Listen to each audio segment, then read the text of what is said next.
আজকে সপুষ্পক উদ্ভিদের যৌনজনন পদ্ধতি সম্পর্কে আলোচনা করব। সপুষ্পক উদ্ভিদের যৌনজনন দুটো দশায় সম্পন্ন হয়। প্রথম দশা হচ্ছে পরাগযোগ,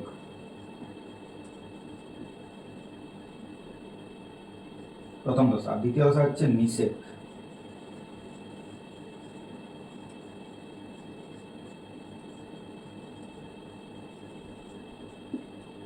তাহলে সপুষ্পক উদ্ভিদের যৌনজনন সম্পন্ন হতে দুটো দশা লাগে। প্রথম দশা হলো পরাগযোগ, দ্বিতীয় দশা হচ্ছে নিষেক। তো পরাগযোগ, এখানে পরাগ বলতে পরাগ রেণুর কথা বলা হচ্ছে। তো আমরা পরাগযোগ বা নিষেকে যাওয়ার আগে আমরা সপুষ্পক উদ্ভিদের ফুল সম্পর্কে একটু আলোচনা করে নিই, কেননা পুরানো জিনিসগুলো তো মনে নেই তোমাদের। তাই ফুলের মধ্যে কি থাকতে পারে সপুষ্পক উদ্ভিদে? তো সপুষ্পক উদ্ভিদে আমরা সম্পূর্ণ ফুলের কথা শুনেছি, জানি, আর একটা অসম্পূর্ণ ফুলের কথা শুনেছি বা জানি। সম্পূর্ণ ফুল, অসম্পূর্ণ ফুল। সম্পূর্ণ ফুল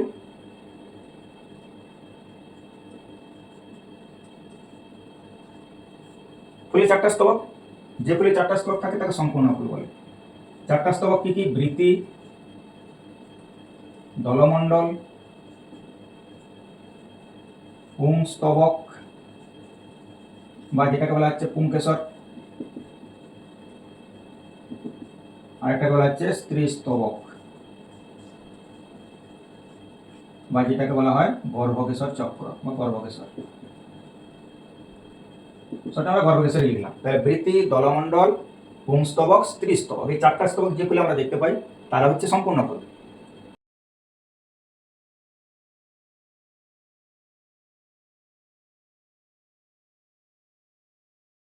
আবার একটা আছে অসম্পূর্ণ ফুল, তার মানে এর আগে অ দিতে হবে, অসম্পূর্ণ। তার মানে সম্পূর্ণ হচ্ছে না, চারটার কম থাকবে। যে ফুলে স্তবকের সংখ্যা 4-এর কম, 1 হতে পারে, 2 হতে পারে, 3 হতে পারে, তাহলে সেটা হচ্ছে অসম্পূর্ণ ফুল। যাই হোক, তো সম্পূর্ণ ফুলে আছে বৃতি, দলমণ্ডল, পুংস্তবক, স্ত্রী স্তবক, চারটা স্তবক আছে। আমরা সম্পূর্ণ ফুলটাকে দিয়ে আলোচনা করি। একটা ফুলের যে স্বাভাবিক সাধারণ গঠন সেটা আমরা একটু মনে করার চেষ্টা করি, কি কি থাকে একটা ফুলে। আমরা তো আগে বলেই দিলাম, বৃতি, দলমণ্ডল, পুংস্তবক, স্ত্রী স্তবক।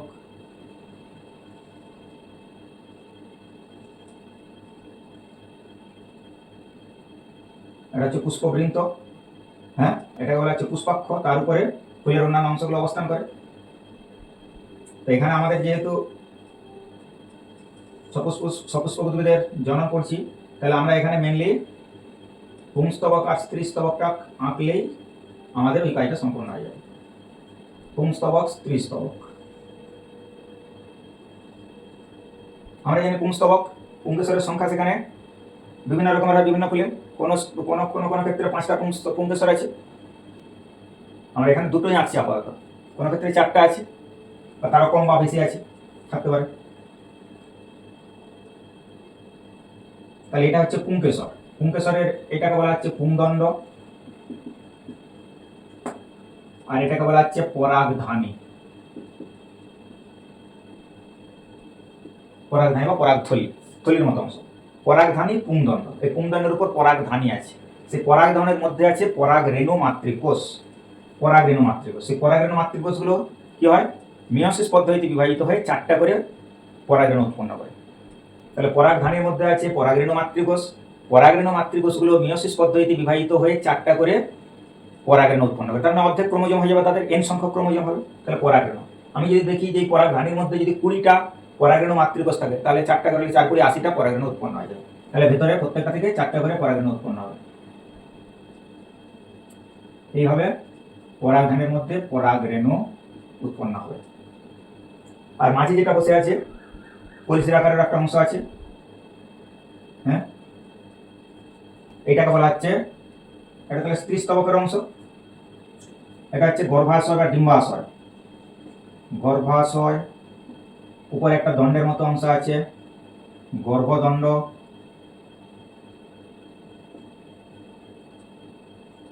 আর মাঝখানে একটা মাথা আছে, গর্ভমুণ্ড বলা হয়।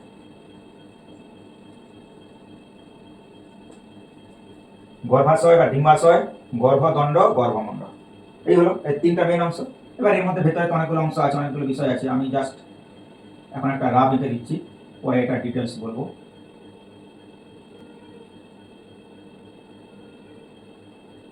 এই তাহলে এটা একটা ফুলের সাধারণ চিত্র। পুংদণ্ড বা পুংদণ্ড নয়, পুংকেশর চক্র আর গর্ভকেশর চক্র এই দুটি হচ্ছে জননে অংশগ্রহণ করে। তাহলে আমরা কোথা থেকে এসেছিলাম? পরাগযোগ। পরাগযোগ হচ্ছে পরাগ মানে পরাগ রেণুর কথা বলা হচ্ছে, যোগ মানে যুক্ত হওয়া। তাহলে পরাগযোগ হলো একটা বিশেষ পদ্ধতি, যে পদ্ধতির মাধ্যমে পুংকেশর থেকে পরাগ রেণু কোনো বাহকের মাধ্যমে বাহিত হয়ে বা অটোমেটিক বাহিত হতে পারে, যদি গর্ভমণ্ডলটা ঠিক পরাগধানের নিচে থাকে তাহলে সহজে নিচে পড়বে, বা বাহকের দ্বারা বাহিত হয়ে গর্ভমুণ্ডে স্থানান্তরিত। তাহলে এখান থেকে বাতাসের মাধ্যমে বা অন্য কোনো বাহকের মাধ্যমে বাহিত হয়ে এখানে এসে পড়বে। তাহলে উড়ে উড়ে আসতে পারে, বা কোনো পতঙ্গ যখন ফুলের উপর পড়ে, পতঙ্গের পায়ে ডানায় ইত্যাদি জায়গায় লেগে যায়, সে যখন এই গর্ভমুণ্ডে বসছে তখন ওই পরাগ রেণুটা গর্ভমুণ্ডে স্থানান্তরিত হয়ে যাবে। তাহলে পরাগযোগটা কিছুই না, পরাগযোগ হচ্ছে কি না, কোনো ফুলের পরাগ রেণু ওই ফুলের বা অন্য কোনো একই প্রজাতির অন্য কোনো ফুলের গর্ভমুণ্ডে স্থানান্তরিত হয়, তাকে বলা হচ্ছে পরাগযোগ। বুঝা গেল? এই পরাগযোগ তার আবার দুটো ভাগ আছে। পরাগযোগের দুটো ভাগ, একটাকে বলা হচ্ছে স্বপরাগযোগ আর একটাকে বলা হচ্ছে ইতর পরাগযোগ। পরাগযোগের কটা ভাগ বললাম? দুটো ভাগ। এক নম্বর স্বপরাগযোগ, দু নম্বর ইতর পরাগযোগ।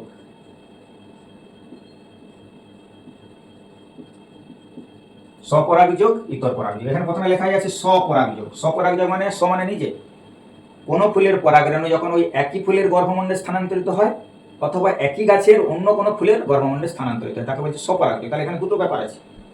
স্বপরাগযোগ একই ফুলের মধ্যে পরাগযোগ হয়ে যাবে, মানে একই ফুলের পরাগরেণু ওই ফুলেরই গর্ভমণ্ডে স্থানান্তরিত হবে, হয় এটা।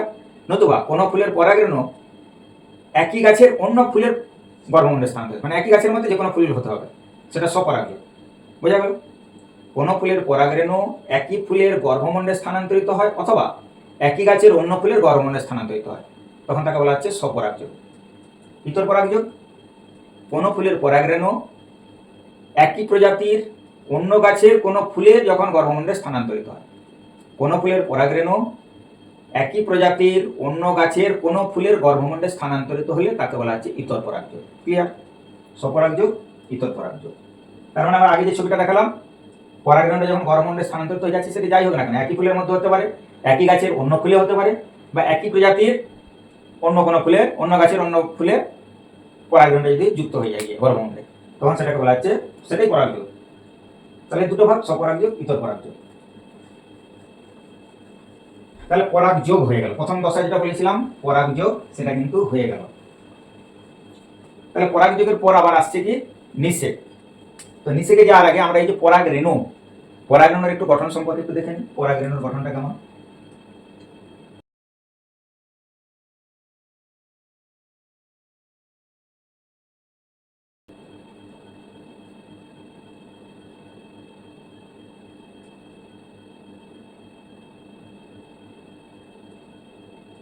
এরকম বাইরটাকে বলা হচ্ছে বহিত্বক বা এক্সাইন বলা হয়, ভেতরটাকে বলা হচ্ছে ইনটাইন, আর বাংলায় লিখতে পারি বহিত্বক আর অন্ততক। বুঝা গেল? বহিত্বকটা একটু রাফ, একটু কাঁটা কাঁটা যুক্ত, কেন না উড়ে গিয়ে সহজে যাতে গর্ভমণ্ডে আটকে যেতে পারে, সেই জন্য হলো। আর ওইদিকে যে স্ত্রী ফুলটা, স্ত্রী ফুলের যে ডিম্বাশয়, স্ত্রী ফুলের ডিম্বাশয়, সেই ডিম্বাশয়ের ভেতরের কি গঠনটা আছে? ডিম্বাশয়ের ভেতরে আছে, এটাকে বলা হচ্ছে ডিম্বক। ডিম্বকের মধ্যে আছে আবার ভ্রূণস্থলী, এটাকে বলা হচ্ছে ভ্রূণস্থলী।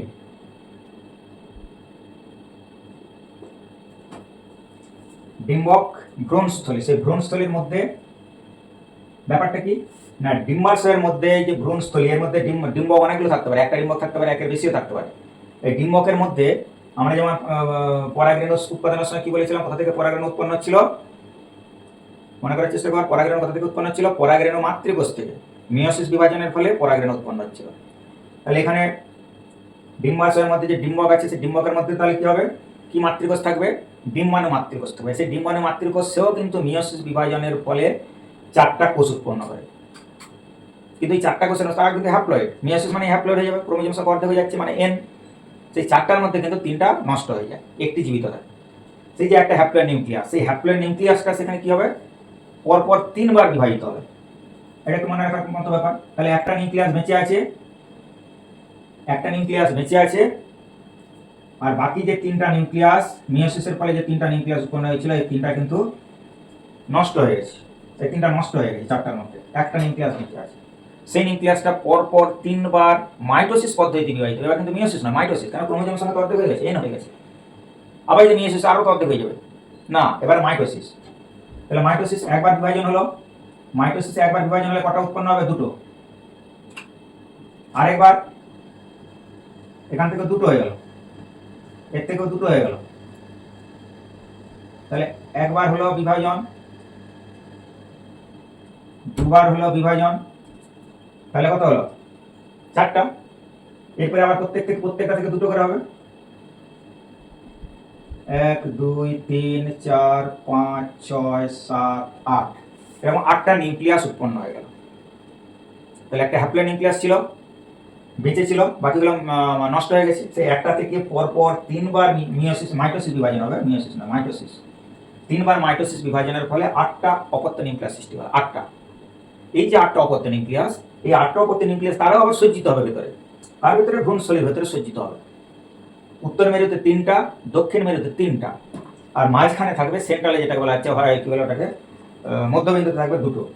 তাহলে উপরের দিকে 3টা, 1 2 3, নিচের দিকে 3টা, 1 2 3, আর মাঝে থাকবে 2টো। তাহলে 3 3 6 2 8। ক্লিয়ার? এখানে একটা বিষয় জানার আছে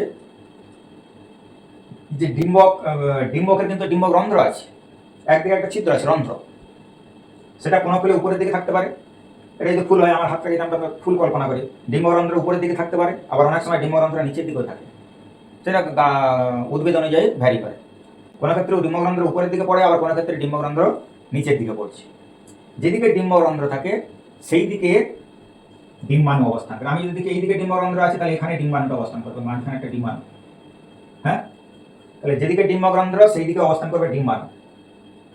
আর ডিম্বাণু যেখানে অবস্থান করছে তার ঠিক উল্টা দিকে যে 3টা কোষ আছে, সেইগুলোকে বলা হচ্ছে প্রতিপাদ কোষ। এখানে যদি ডিম্বরন্ধ্র থাকে, তাহলে এখানে ডিম্বরন্ধ্র আছে, এখানটা ডিম্বরন্ধ্র, আমি এখানটা ডিম্বরন্ধ্র লিখে দিলাম, ডিম্বকরন্ধ্র। তাহলে যেদিকে ডিম্বকরন্ধ্র আছে সেই দিকে একটা কোষ ডিম্বাণু রূপে কাজ করবে, এটাকে বলা হচ্ছে ডিম্বাণু। আর তার যেদিকে ডিম্বাণু, তার ঠিক উল্টা দিকে যে 3টে কোষ আছে, আচ্ছা, ডিম্বাণুর সঙ্গে পাশে যে 2টো কোষ আছে তাকে বলা হচ্ছে কিন্তু সহকারী কোষ। তাহলে এইটা আর এইটা, এই দুজনকে বলা হচ্ছে সহকারী কোষ। দেখবে অনেকে যদি পড়ে থাকে, তাকে সাইনারজিডস বলে একটা শব্দ আগে পড়ে এসেছি, সহকারী কোষ, ইংরেজিতে বলে সাইনারজিডস। তাহলে ডিম্বাণু হচ্ছে মাঝেরটা, আর বাকি 2টা হচ্ছে সহকারী কোষ। তাহলে ডিম্বরন্ধ্রের উল্টো দিকে যে 3টা রয়ে গেল, যে 3টা কোষ বা যে 3টা নিউক্লিয়াস সমৃদ্ধ কোষ আছে, তাদেরকে বলা হবে প্রতিপাদ কোষ। প্রতিপাদ কোষ কোন 3টা? এই 3টা, এই 3টা, 1 2 3, এই 3টা হচ্ছে প্রতিপাদ কোষ। তাহলে ডিম্বরন্ধ্রের দিকে যে 3টা কোষ থাকছে, তার মধ্যে মাঝেরটা হচ্ছে ডিম্বাণু, বাকিগুলো সহকারী কোষ বা ইংরেজিতে বলে সাইনারজিডস। আর এর উল্টা দিকে বিপরীত দিকে যে 3টা কোষ থাকছে তাকে বলা হচ্ছে প্রতিপাদ কোষ। এটা যদি আমরা বুঝিয়ে দিই, ডিম্বরন্ধ্রের কারণে উপরের দিকে আছে, তখন কি হবে, প্রতিপাদ কোষ নিচে, ডিম্বাণু তখন উপরে। এটা মনে রাখতে হবে, আর অন্য কিছু নেই। তাহলে এই জিনিসটা আমাদের যদি ক্লিয়ার হয়ে যায়, এরপরে যখন নিষেক আসছে, সেই নিষেকটা আমাদের কাছে সহজেই পরিষ্কার হয়ে যাবে। এইটা পরিষ্কার মানে নিষেক পরিষ্কার হয়ে যাবে। এটা আমি আবার আঁকবো, পরে আঁকছি। এবারে নিষেকে যাচ্ছি, এটা মোটামুটি পরিষ্কার, তাই তো? আচ্ছা, এখানে একটা কথা বলি, নিষেকে যখন যাচ্ছি, নিষেক পড়ার আগে, নিষেকে ঢোকার আগে, এইখানে এই যে বলা হচ্ছিল পরাগযোগ হয়ে যাচ্ছে, পরাগযোগের পর কিন্তু পরাগ রেণু অঙ্কুরিত হবে, পরাগ রেণুটা অঙ্কুরিত হবে। অঙ্কুরোদ্গম যেমন হয় বীজের, পরাগ রেণুর একটা অঙ্কুরোদ্গম করবে। সেই সময় কি হয় ঘটনাটা, না এই যে ইনটাইম বা অন্তত্বক, সেই ত্বকটা আস্তে আস্তে বৃদ্ধি পাবে, একটা টিউবের মতো তৈরি, নালীর মতো বেরিয়ে চলে আসবে। ওই যে পরাগযোগ হয়েছিল গর্ভমুণ্ডে যখন পড়েছিল, গর্ভমুণ্ডের মধ্যে নানা রকমের জলীয় রস থাকে, সেই রসে যখনই পড়ছে ও তখন অঙ্কুরিত হবে। তাহলে অঙ্কুরিতগমের সময় কি হবে, এই ইনটাইম বা অন্তত্বকটা আর এটার প্রাচীরটা ভেদ হয়ে যাবে, এটা আস্তে করে এইভাবে একটা টিউব তৈরি করবে, আস্তে আস্তে বাইরের দিকে বেরিয়ে আসবে, এটা আস্তে আস্তে আস্তে আস্তে বেড়ে আসতে থাকবে, বাড়তে থাকবে। আর ভেতরে যে নিউক্লিয়াসটা ছিল সেই নিউক্লিয়াসটা প্রথমে দুটো ভাগে ভাগ হবে। এখন আমরা দেখতে পাচ্ছি একটা নিউক্লিয়াস, ওটাকে আমরা যদি করে দিই দুটো হয়ে গেল, তাই না? দুটো হলো, এই দুটো নিউক্লিয়াস কিন্তু বেরিয়ে চলে আসবে। দুটোর মধ্যে একটাকে বলা হয় টিউব নিউক্লিয়াস বা নালী নিউক্লিয়াস, নালী নিউক্লিয়াস। আরেকটাকে বলা হচ্ছে জনন নিউক্লিয়াস বা জনন কোষাধার নিউক্লিয়াস। আমরা জনন নিউক্লিয়াসটা মনে রাখবো আমাদের সুবিধার জন্য, বা আমরা যদি জনন কোষাধার নিউক্লিয়াস বলি নিউক্লিয়াস। তাহলে এক্সাইনের মধ্যে প্রথমে একটা নিউক্লিয়াস ছিল, সেই নিউক্লিয়াস থেকে দুটো নিউক্লিয়াস ভাগ হয়ে একটা হয়ে যাবে নালী নিউক্লিয়াস, আর একটাকে বলা হচ্ছে জনন নিউক্লিয়াস। তাহলে দুটো নিউক্লিয়াস এবারে বাইরে চলে আসবে, এখানে একটা ছিল, দুটো হলো, দুটোই কিন্তু চলে নিচের দিকে চলে আসবে, ঠিক আছে, বেরিয়ে চলে আসবে। কোনো কোনো ক্ষেত্রে দেখা যায় যে এই ইন্টার্নের ভেতরে থাকাকালীন এই জনন নিউক্লিয়াসটা আবার মাইটোসিস পদ্ধতিতে বিভাজিত হয়ে দুটো পুং নিউক্লিয়াস তৈরি করবে। আবার কোনো কোনো ক্ষেত্রে দেখা যায় টিউবের মধ্যে চলে যাওয়ার পর দুটো নিউক্লিয়াসে পরিণত হবে। তাহলে শেষ পর্যন্ত কোথায় গেল? জনন নিউক্লিয়াস থেকে দুটো নিউক্লিয়াস তৈরি হবে, আর একটা হবে টিউব নিউক্লিয়াস। দুটো জনন নিউক্লিয়াস, একটা টিউব নিউক্লিয়াস।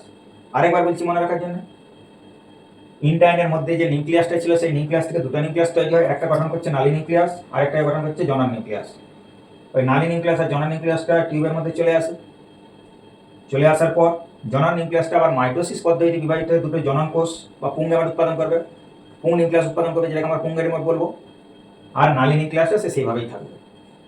এইটুকু, এটা যখনই অঙ্কুরোদ্গম হবে এই ঘটনাটা ঘটবে।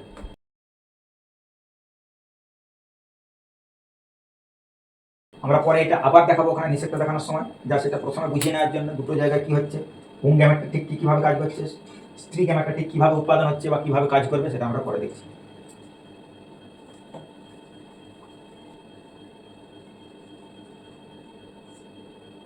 নিষেধটা আমরা আগের ক্লাসে পড়েছি, পুং গ্যামেট আর স্ত্রী গ্যামেটের মিলনকে নিষেধ বলা হয়। হ্যাঁ, পুং গ্যামেট আর স্ত্রী গ্যামেটের মিলন হচ্ছে নিষেধ। তাহলে পুং গ্যামেট প্লাস স্ত্রী গ্যামেট,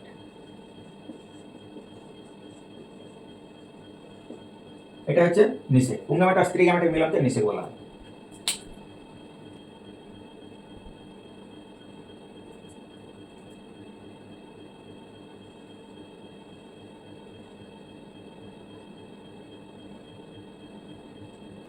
এটা হচ্ছে কি, এটাকে বলে পুষ্পাক্ষ। পুষ্পাক্ষের উপর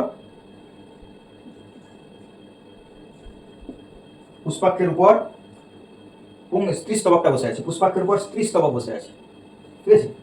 তাহলে এটা হচ্ছে ডিম্বাশয়, ডিম্বাশয়ের মধ্যে আছে, আমরা আগে এঁকেছি একবার, হলো। আর এখানে কি হয়েছে, পরাগ রেণুগুলো পড়ে আছে, অসংখ্য পরাগ রেণু পড়ে থাকতে পারে বা অল্প সংখ্যক পরাগ রেণু পড়ে থাকতে পারে, কেউ আগে পরে বা একই সাথে এসে পরাগরেণুগুলো পড়তে পারে। তাহলে পরাগরেণু এখানে গর্ভমুণ্ডে স্থানান্তরিত হয়ে যাওয়ার পর, মানে পরাগযোগ হয়ে যাওয়ার পর, ওই গর্ভমুণ্ডের উপরে কিছু রসালো জলীয় উপাদান আছে বা ভেতর থেকে কোনো সিক্রেশন থাকতে পারে। তাহলে সেই সমস্ত জলীয় রসগুলো পেয়ে পরাগরেণুগুলো অঙ্কুরিত হবে। পরাগরেণু অঙ্কুরিত হয়ে সেখান থেকে কি তৈরি হবে বললাম, পরাগরেণু অঙ্কুরিত হয়ে পরাগ নালিকা। তাহলে পরাগরেণু অঙ্কুরিত হচ্ছে, এইভাবে নল তৈরি হবে, পরাগ নালী। হ্যাঁ, এটাকে আমি একটু ভালো করে এঁকে দিই, এক সাইন আগে যে ছবিটা এঁকেছিলাম এই গঠনটা আছে, এর মধ্যে নিউক্লিয়াস ছিল। তাহলে পরাগ নালিকাটা উৎপন্ন হওয়ার পর পরাগ নালিকাটা আস্তে আস্তে, এটাকে বলা হচ্ছে কি মনে আছে, গর্ভদণ্ড, গর্ভদণ্ডের ভেতর দিয়ে এবার আস্তে আস্তে এগিয়ে যাচ্ছে, ডিম্বকের দিকে এগিয়ে যাচ্ছে, আস্তে আস্তে এটা এগিয়ে যাচ্ছে, টিউবটা ভেতরে ভেতরে এগিয়ে যাচ্ছে, এগিয়ে যাচ্ছে। আমি এগোনোটা পরে দেখাবো, ভেতরটা তাহলে আরেকবার রেখে দিই। ডিম্বাণুটা নিচে আছে, তার পাশে যে দুজন আছে সে দুটোকে কি বলা হচ্ছিল, সহকারী কোষ। উপরের দিকে যে তিনটা কোষ আছে, তিনটা নিউক্লিয়াস কোষ, তাকে বলা হচ্ছিল প্রতিপাদ কোষ। প্রতিপাদ কোষ, সহকারী কোষ। কেন এদিকে, এটা হচ্ছে ডিম্বাণু, এটা ডিম্বাণু। ডিম্বাণুটা কোন দিকে থাকে বলেছি, ডিম্বগ্রন্থ যেদিকে থাকে, নিচের দিকে একটা ডিম্বরন্ধ্র আছে ধরা আছে, তাহলে ডিম্বরন্ধ্রের দিকে আছে ডিম্বাণু। তাহলে এটা হলো ডিম্বাণু, তার সাথে সহকারী কোষ, আর উপরের গুলোকে বলা হচ্ছে প্রতিপাদ কোষ। বুঝে গেল? তাহলে এবার পরাগ নালিকা আস্তে আস্তে এগিয়ে চলেছে, অন্য কালার দিয়ে ভালো হতো, এগিয়ে চলেছে। এবার এটা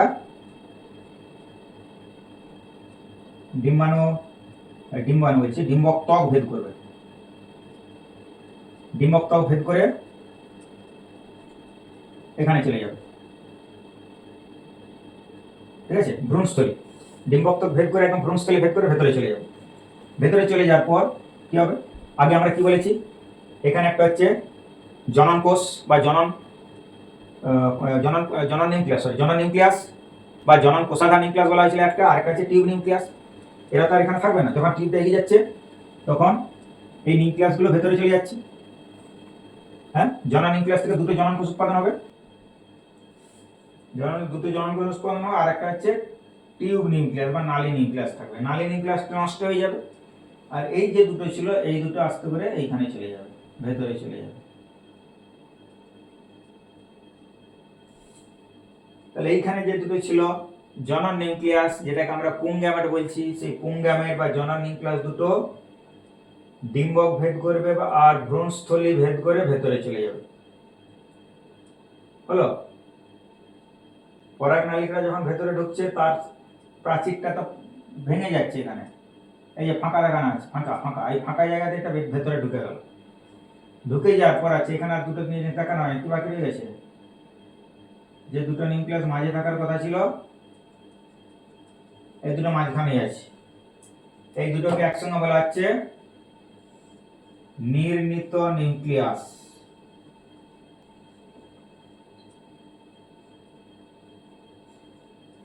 নির্ণীত নিউক্লিয়াস কি বলেছিলাম?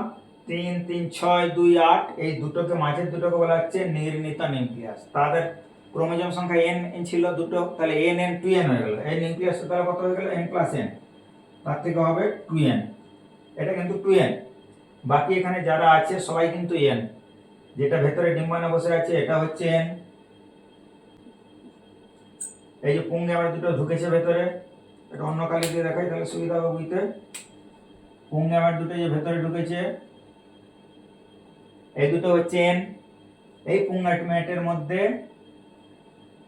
একটা হচ্ছে এইটার সঙ্গেই যুক্ত হবে, আর একটা কি হবে? আস্তে আস্তে এইখানে চলে যাবে, এটা এখানে চলে যাবে।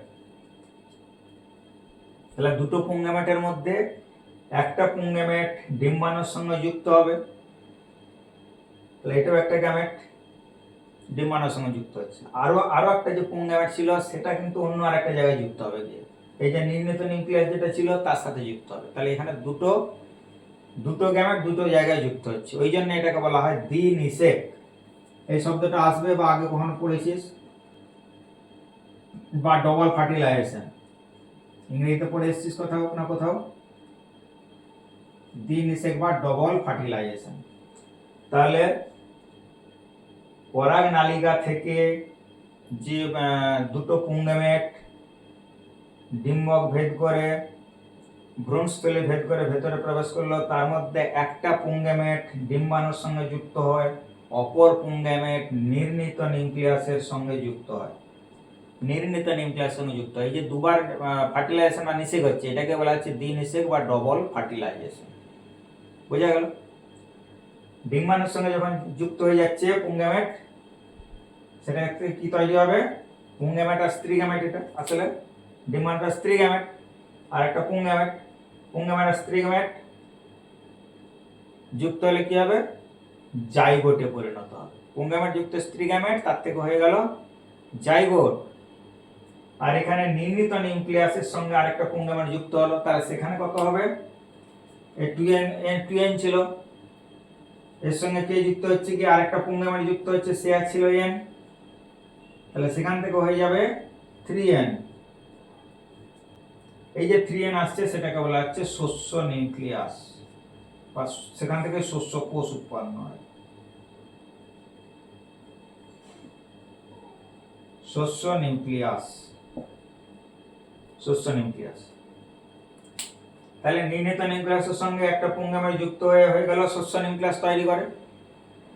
আর ডিম্বাণুর সঙ্গে একটা পুংগেমেট যুক্ত হয়ে উৎপন্ন করছে জাইগোট। সেই জাইগোটটা বারবার মাইটোসিস পদ্ধতিতে বিভাজিত হয়ে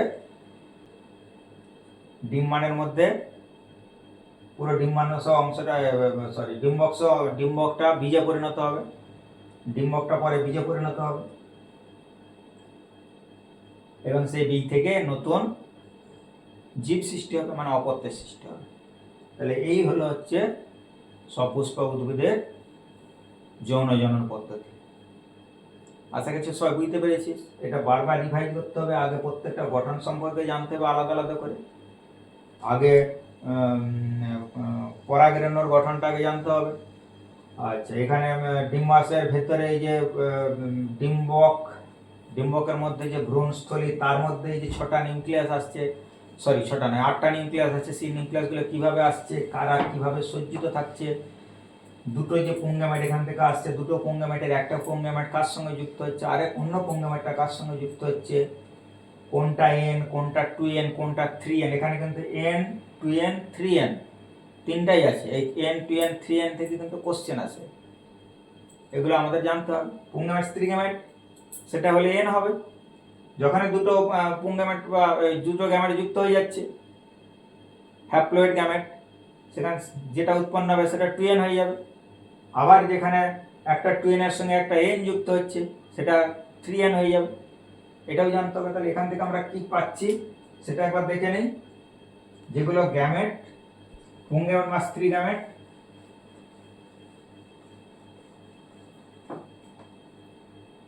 পুংগেমেট,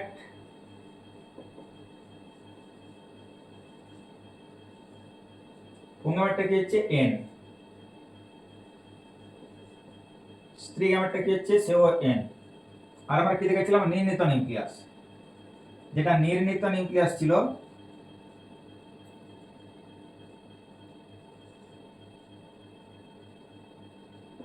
তার ক্রোমোজোমের সংখ্যা ধরো 2n। আর শস্য নিউক্লিয়াস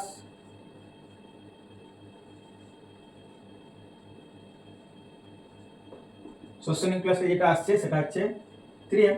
তাহলে এইখান থেকে আমাদের যাই কোশ্চেন করুক না কেন, কোন একটা উদ্ভিদের নাম দিয়ে দিল, তার ক্রোমোজোম সংখ্যা দিয়ে দিল, মানে 2n সমান কত দিয়ে দিল, দিয়ে আবার বললো যে ওই উদ্ভিদের যে পুংগেমেটটা আছে তার ক্রোমোজোম সংখ্যাটা বলো, স্ত্রী গ্যামেটটার ক্রোমোজোম সংখ্যা বলো, নির্ণীত নিউক্লিয়াসে কত ক্রোমোজোম থাকবে সেটা বলো, শস্য নিউক্লিয়াসে কটা ক্রোমোজোম থাকবে সেটা বলো, আর পেয়ে যাবো, তাই না?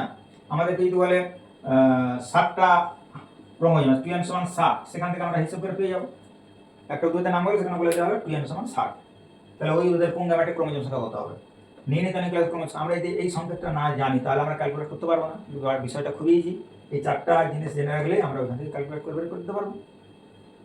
আশা করি বোঝা গেছে। যদি কোনো অসুবিধা থাকে পরের ক্লাসে আরেকবার বলে দেবো।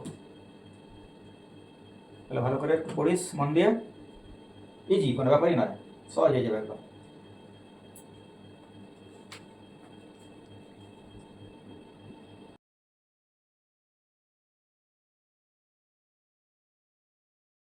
কি হবে লাভটা?